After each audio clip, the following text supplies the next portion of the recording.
Should the Hawaii state flag get a new look? There's a proposal this legislative session that would create a group to lead the process of redesigning the flag. They say it's to better represent the people and culture and history of Hawaii. Alina Lee has more.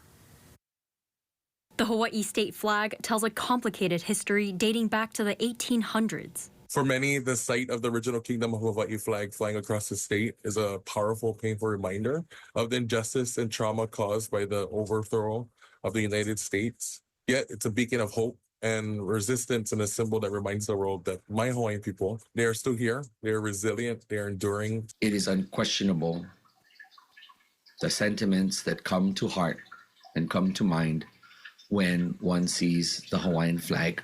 How this contentious history is being represented is now being discussed in the legislature. A new bill that would establish a commission to explore and recommend a new design for the state flag just passed its first reading. It always kind of puzzled me as to why the state of Hawaii chose to use that flag after the overthrow of the kingdom. So I just see this as a chance to perhaps, rectify past wrongs, dealing with, historical injustices, and perhaps debating whether it should, remain as a symbol of the Hawaiian kingdom and the Lahui.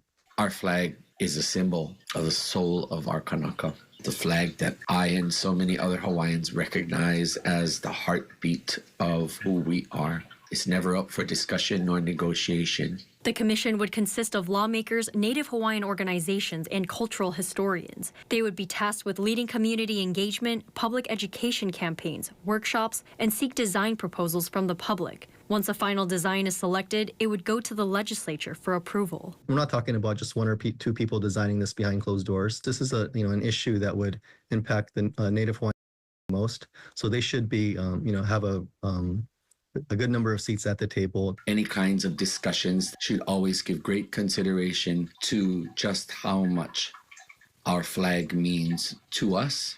I want our voices to always be at the table for decision making. The voices of our Hawaiian communities, the voices of our Hawaii people, and dialogue should always be facilitated around these discussions. The bill will now be referred to a committee that will decide on a scheduled hearing. This is a discussion worth having. And ultimately, if the commission decides that this isn't worth pursuing, then that would be part of the process as well. We'll follow up and let you know what happens. Alina Lee, KHON2 News, working for Hawaii.